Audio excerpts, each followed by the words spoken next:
New American Liberty League. Listen, I know I don't have the face for videos or the voice for podcasts. So to all three of you that are going to hear this, I'm sorry. I am Daniel Leonardo Hernandez D. Hearn. This is my son, Emil Alexander Hernandez, in whom I am well pleased. In the notebook today, the first topic we're going to go over is a term that we use in our household and I've used with my kids and on the league. We'll describe it, but we like to call it not giving credence to the absurd. Then we're going to move on to news, where we're obviously talking about the presidential race and the Supreme Court. We're going to move on to money, where we're going to talk about some energy stocks, some philosophies people have as far as money that we think are absurd. Mm-hmm. And then we added, because we get a lot of questions that are kind of hard and off topic to fit into the show sometimes, and we want to make this about more than just news and politics. And money. So we're going to add a little section at the end about just general stuff, and I think we're going to call that section the life section. So that's what's in the notebook for today. And that section will be a little bit different every time you watch it. Yes. Yeah. So Emil, don't give credence to the absurd. That's a term me and you are familiar with. Like I said, the kids in our household are. How did that help you growing up? You're not in school anymore, but how did that help you in school? What are some things, some discussions? Just how were you able to use that growing up so far? Well, in general, I think it helped me be more of a critical thinker. It also somewhat helped me to avoid getting into certain debates, because the whole idea of not giving credence to the absurd is if something is so far, extreme and stuff like that, you don't even debate it. It's the person who's saying it is probably too far gone. Debating it with them would be like talking to a wall. So it kind of helped me avoid just debating people who I know I couldn't change their minds. For the most part through school, I would say that was it. How about, since we're in June, how about with the whole LGBT thing? Because I know you told me that for you, it wasn't an issue because you mostly ignored it. Yeah, for me, so this is funny. I'm in theater, and there in theater, there's a ton of the LGBTQ sort of stuff around, and the they/them, and people wanting to be called certain pronouns. I just call them by exactly what I think they look like. And for the most part, something I actually noticed, which isn't something you see online, I actually never had anyone ask me to call them their proper pronouns or anything. You kind of just call them a guy or a girl, and they'll be like, okay. That's it, because they knew you weren't playing along. Yeah. And anytime I would have somebody say something, I'd be like, oh, okay, and then go right back 2 days later and be like, hey, bro. All right, and then, like we've talked about before, and I was this kid in school, and I know you are too, is there certain things that teachers would bring up or certain things the school would push that you knew were absurd, propaganda? Yeah, a lot of stuff. For one, LGBTQ had to be part of that. Global warming, especially not as much when I got into high school. It wasn't brought up much at Florida High, but at Woodville, which is where I went to elementary and middle school, global warming was talked about by my teachers, especially because they were a lot more liberal at Woodville. Which is weird. Yeah. Teachers are teachers. It's still Leon County. But yeah, I remember getting into debates with my 8th grade history teacher over different stuff like global warming and things like that, and if we should be accepting of everyone and what they say. And I'm like, no, you don't necessarily have to accept absurdities. That's right. And with this whole so with the LGBTQ RSTUV, and like I like to say, I'm not talking about all gay people. I work for a gay couple that I never even knew they were gay at first, completely normal. One of my best friends is actually gay. She's the most normal, down-to-earth person. These are the kind of people, they're not begging kids to be at drag shows. These are the kind of people that are not begging kids to be on puberty blockers. These are the kind of people that are not begging men to go play in women's sports. These are normal people that like something different in the bedroom, agree with their lifestyle or don't. They mind their own business and they're not absurd. And they act totally normal. Totally normal. These are not the people we're talking about. I'm talking about not giving credence to this militarized movement that the Democrats have pushed on us. If I see you and I see Bob, I'm not calling you Bonnie. I may not have to call you a name. I may not have to call you bro, but I'm not just going to call you anything. We just don't, in our household, we just don't play along. Yeah. This is absurd. We're throwing away millions of years of evolution, millions of years of men being men, women being women, men having this role, women having this role, because you want to have a mustache, a meat, and titties. That's absurd. We don't give credence to that. And certain things like the non-binary and stuff like that, like you don't identify as anything, that doesn't make any sense. Listen, you're going to debate these people till you're blue in the face. Yeah. When the best thing you could do is not give them the attention that they want. And that could go for a lot of things. I mean, you want to talk about, anyway, I could get into a whole nother subject about what you would call, and this is not a term I'm using for women, I'm using for women and men, what you would call attention whores. You don't give credence to the absurd. The other one I hear all the time, and also going back to that, if it's just, if you think a woman should be in man's sports, that's absurd. Like that, there's no reason to debate these people. That guy trying to get into the Olympics. I forgot. Yeah.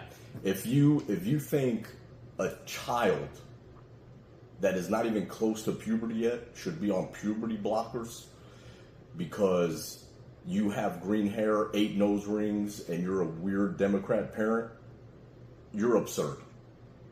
You're not just absurd, you're harming your child. You're dangerous. Like, you're dangerous for your child. Yeah. I mean, Democrat parents are in general dangerous. Yeah. And dangerous to their children.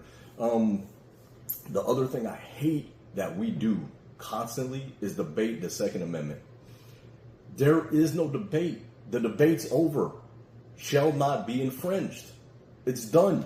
There's no debating the Second Amendment. It's a right. It is a God-given right to protect ourselves. The founders just got done fighting a government. And if you look, and like I said, debating these people is useless. If you look at every town, the bluest towns with the strictest gun laws and the most Democrats, like my town, Tallahassee, always have the highest crime rates and gun violent rate. Tallahassee this year, the bluer it gets, the worse it gets. Tallahassee this year broke its shootings in 1 year record, and we're only halfway through the year. And this isn't only a Democrat thing. There have also been plenty of Republicans that increase gun laws as well. And we'll talk about that later. There's a massive case. Trump and Reagan. We'll get into that in the when we talk about the Supreme Court. But yeah, it's mostly a Democrat problem, but it's not. Anyway, the Second Amendment and our rights in general, stop debating them. These people, they're lost. Fight for them. Take them back. Don't give credence to the absurd. Another one that drives me nuts. If you cannot tell me the average of something, I don't care if we're talking about any crime stats, any sports stats, whatever it is. If you cannot tell me the average of something over long periods of time, we can't have a discussion about how it's changing. And I'm talking about global warming. These people could tell you the average temperature pretty accurately for maybe the last 200 years.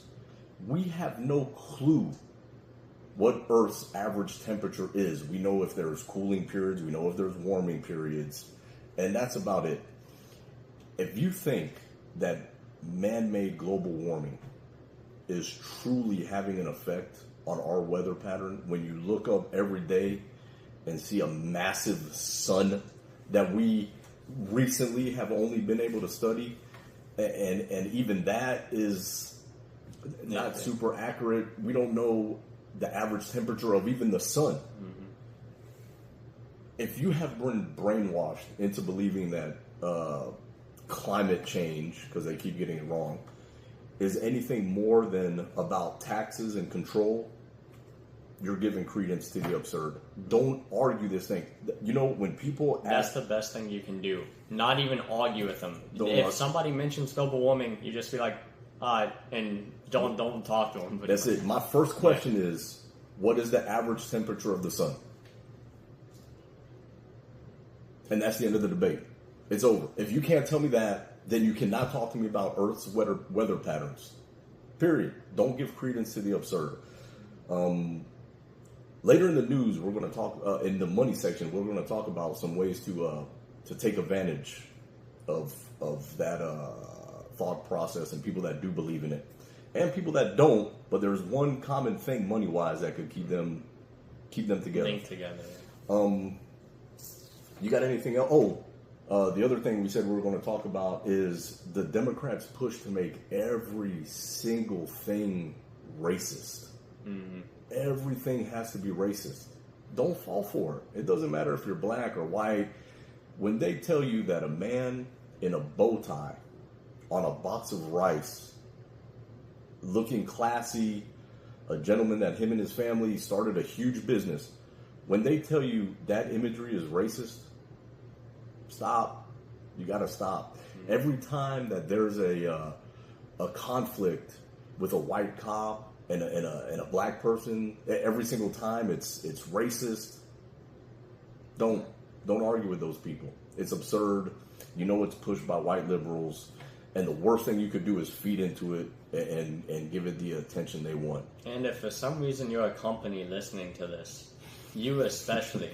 Now, companies have been seeming to get better about this, especially this June. I haven't been seeing nearly as much LGBTQ stuff in every single ad. But if you're a company, you cannot be pushed back. For one, it's bad for your profits. Every time you get pushed back, it tends to be bad for your profits. And as an individual, if somebody calls you racist for speaking your opinion... Our stats. Also, don't feed into it. Keep saying what you're saying. As long as you're not actively being racist. I mean... I've been called a racist so much over the few... I don't hear it no more. It's like the boy who cried wolf. I don't even... Yeah. My main one is sexist. Sexist, racist. Yeah. Every straight, white, Christian conservative has been called all these things. We don't even hear it no more.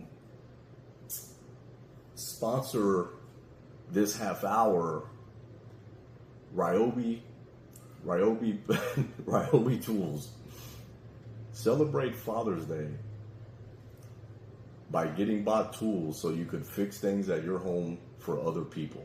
Because at the end of the day, we at Ryobi know Father's Day is for mothers. Ryobi. Happy Father's Day to all the single mothers and mothers out there. In the news, Emil, the presidential race, as always, we have debates coming up oddly early. My big thing on the debates, what we've called for on this show, what we called for right after the last State of the Union is, and Trump actually came out and did this. Mm-hmm. I don't know if he'll stick to it, and Biden won't go for it, but the one thing I wanted to see going into the debates was him aggressively calling for drug tests. That's kind of faded away. It's not going to happen. But why? Is there reasons that you think they want this debate early? What's the best case scenario for Biden? What's the worst case? I know you haven't been through too many presidential cycles, but I'm telling you, a debate this early is a very odd thing. Do you think there's a reason for it? I know it's early, and I actually think it's quite genius from the Democratic Party. I think they either had to do it like this or not host debates at all. I think the reason they did it so early is so that if Biden comes out here and botches it, like just performs terribly, then they can cover it up for a span of months. And as long as you get it out of the way early, it will be in the news cycle for a little bit, but then they don't have to host it so close to the election, so it'll be out of people's minds again by then. Yeah, give time to throw some other stuff in the news to cover it up, give people a chance to forget. Let me ask you this. Is there a chance that the reason they want it so early is if because he does totally botch it, and I think Democrats could do this on purpose if they wanted to. It's easy. You don't jack the man up on Adderall. If he does botch it, is there a chance they wanted this so early, either knowing he's going to botch it, or if he does botch it, that they could throw someone else in there? Yeah, I think there's a chance they obviously won Kamala. I still think the bigger chance, at least my personal opinion, is that they're planning on running Joe. But I could also see if he does perform horribly and for some reason they want to let it out, they won Kamala. And that's a much harder candidate to run against, I'd imagine. Because a lot of people would vote for her simply because she's a black woman. Yeah. And she doesn't look like she has dementia. She looks stupid, but not like she has dementia. She sounds stupid. She sounds stupid. But she could walk. Yeah. And you know what, tying into that, the timing of the debates and the imagery of this weekend, Barack Obama pretty much had to walk Joe Biden off the stage at a fundraiser. The dude had a complete Mitch McConnell moment. Like, he was just... Clips are coming out every single day. And then Biden had to walk the man off stage. And even when he walked, he was like, oh man, the imagery of that is so bad. If he does look completely lost at this debate because of the closeness, that'll bring up some real questions. And that's not a one-time thing. The thing he's mentioning with Obama dragging him off stage, there's been 2 other instances of something like that happening within this past week. The G7 event. The G7. And there was one of, I'll be honest, I'm not sure where he was doing this, but there was like a ton of people singing around him. And he just stood there not singing at all, pretty much doing the same face he just made. Everybody was singing and clapping, and he was Mitch McConnell. Yeah. And some dude tried giving him a fist bump, and Joe Biden had to get himself back in it. Oh, yeah. He just needed ice cream.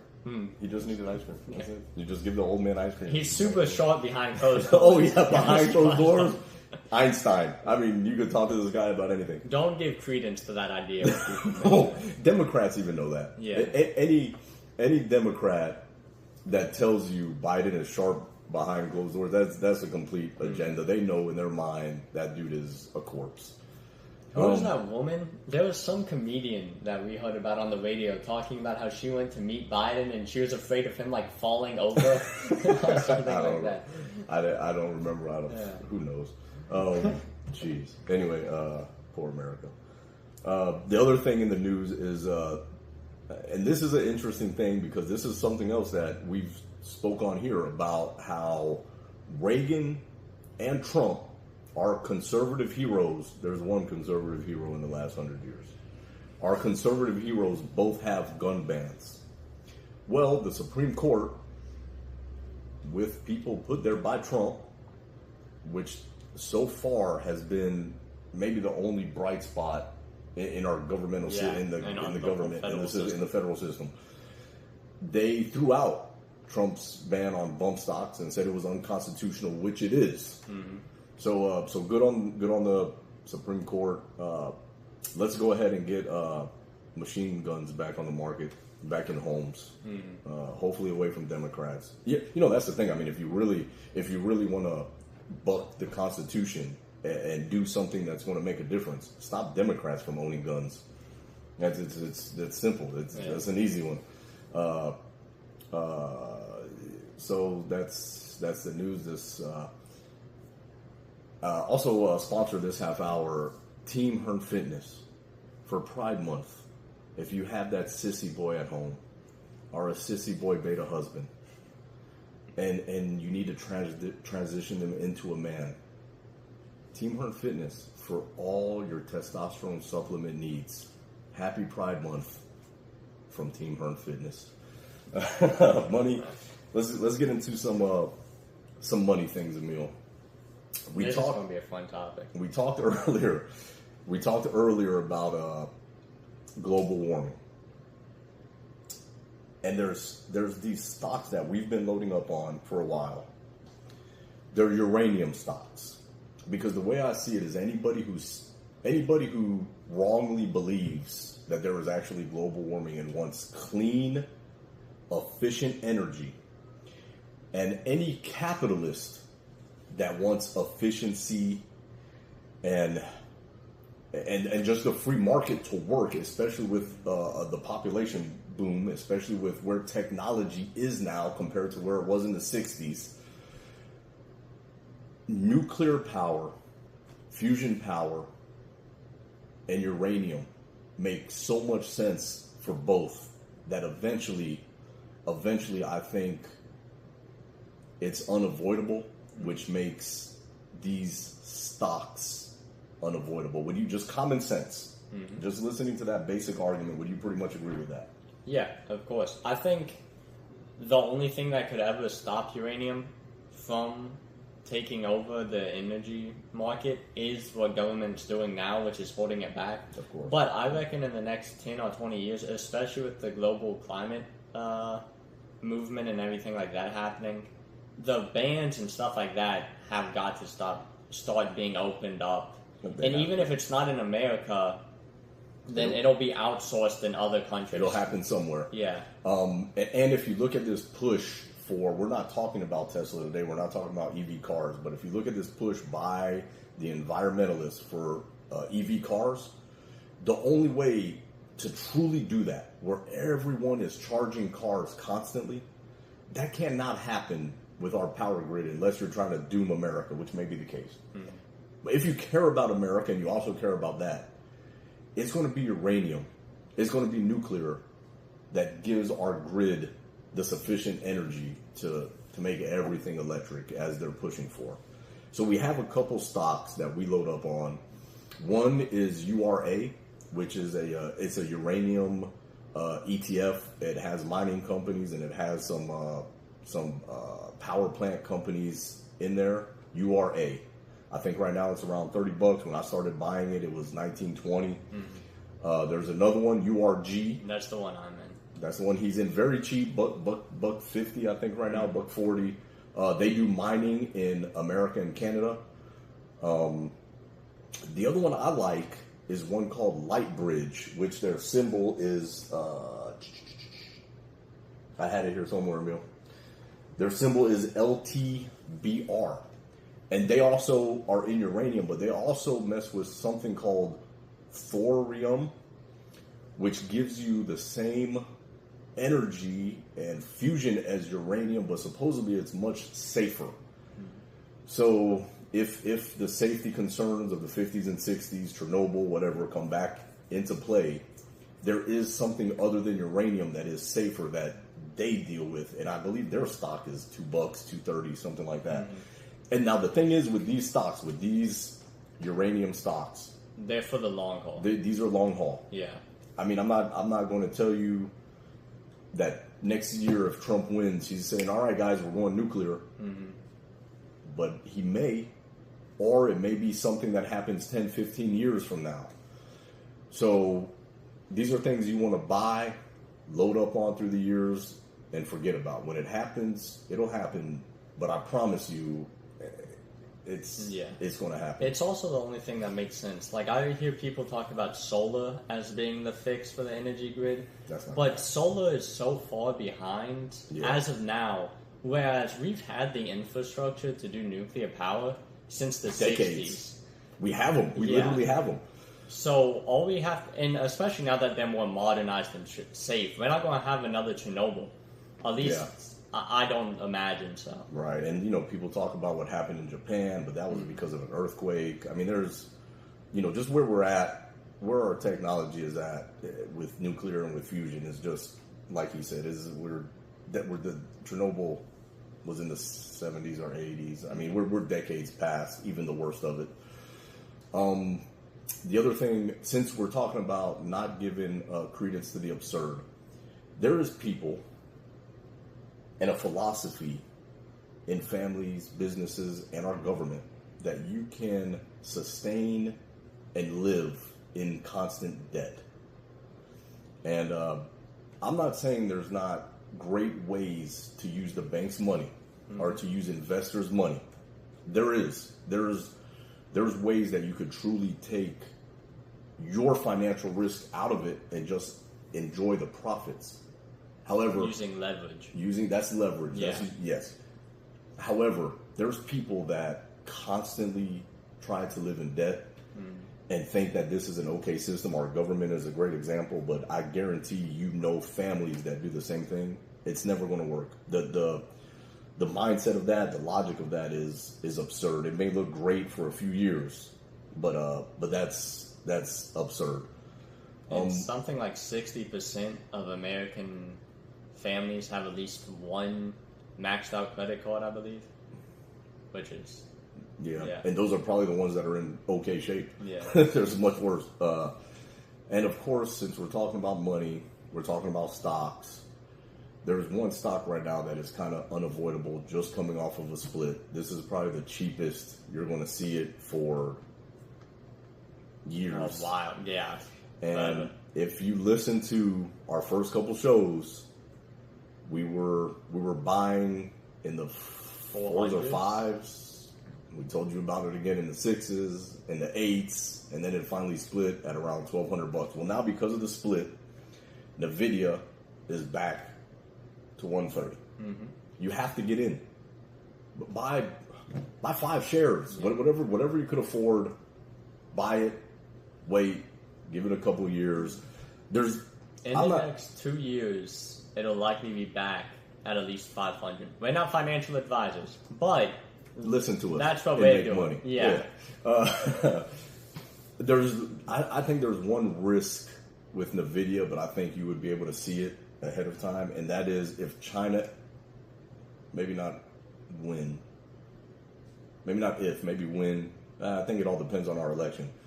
If China really moves on Taiwan, Nvidia is going to take a hit. You're going to want to sell for your profits and stay out for a little bit. But even that, I think in time will straighten itself out.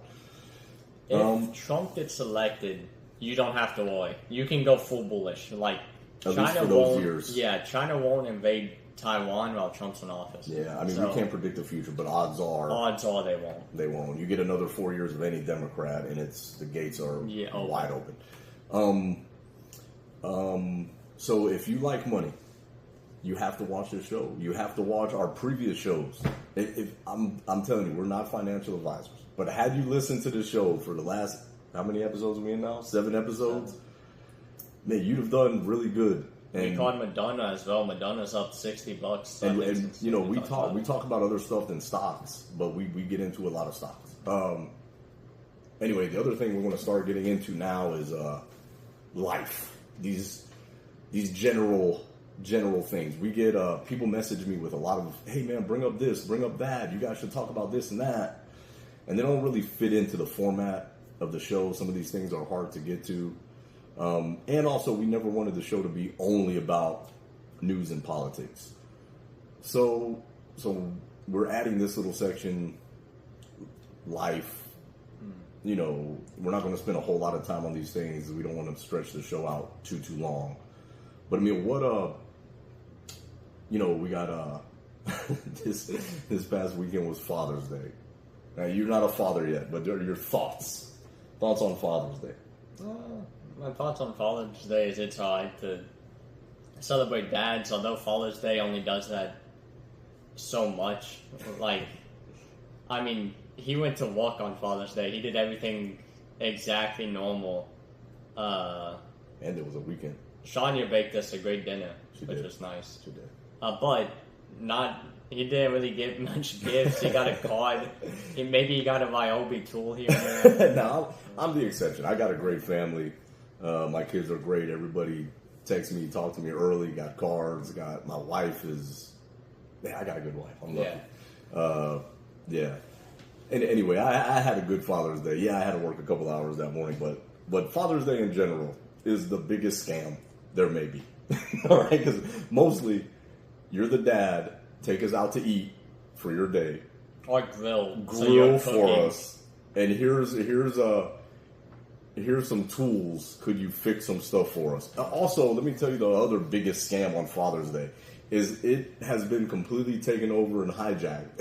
And I think dads and guys have finally had enough of this and started to call it out. Even some women have. By single mothers. Single moms. Listen, you have Mother's Day. You're never going to be a dad. You're not a man. I don't care how hard. What is it about women today that they can't wait to be men?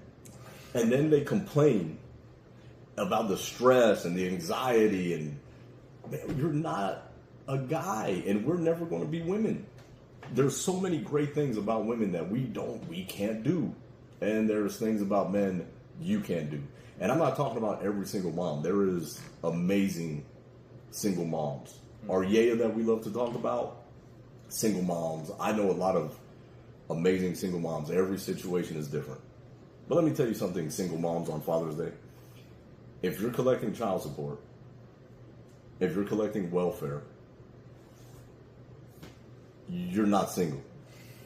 You're not single. If you were opening your legs for everyone and you had kids with a deadbeat, you knew he was a deadbeat when you went to the bedroom with him. How are you surprised that he's a deadbeat dad? He was a deadbeat dude before he got you pregnant. And you have to stop complaining about it. If you're going to live that life, if you're going to let every dude sleep with you, yeah, you're probably going to have some deadbeat dads in there. On top of what he's saying, if you are a single mom and you're not a total deadbeat and all of that stuff, you should aim. You can be an incredible parent as a single mom, but you should still aim to get your sons, especially, a male mentor. Either get them into football young, get them some sort of guy that they can look at. Either a neighbor, maybe who's in construction, just some sort of manly man. A friend's dad, a grandfather. Yeah. Boys need a man.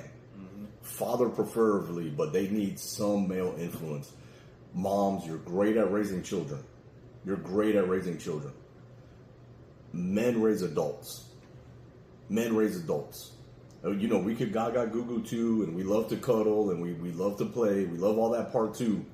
But we know at some point it's on us to raise adults. So, listen, single moms that are great, that are truly doing it on your own, and you just got in a bad situation, man, we respect you. Father's Day still isn't yours, but you're great. Yeah. We'll celebrate you on Mother's Day. Right. And the whole rest of the year. Yeah. The whole rest of the year is for you. But man, you welfare moms out there, you're not single moms, and Father's Day is not for you. Yeah. Is there anything else in Tallahassee? You want to talk about after the storm, just how Tallahassee's doing after the storm? So Tallahassee now has finally started to be fully recovered. We still have trucks coming in and out of here every once in a while, but it's not nearly as bad. Most of the wreckage and stuff is fixed. The FAMU side of town, by FAMU College, is still messed up, and it will be likely for months. Nothing like it was though. That was a complete disaster. I got to give it. Listen, I criticize Leon County. I criticize the city of Tallahassee. They did constantly. good. They did good. Governor did great. The citizens here did great. I mean, if you saw this place just a little over a month ago now, if you saw this place May 10th compared to, June 10th or around now, a little over a month ago, it's completely different. So anybody in Tallahassee, good job. Anybody wondering about Tallahassee, we're good here. That was still crazy for being in Florida, for being in Tallahassee. That was still one of the craziest days of my life, but everything's sort of ish back to normal.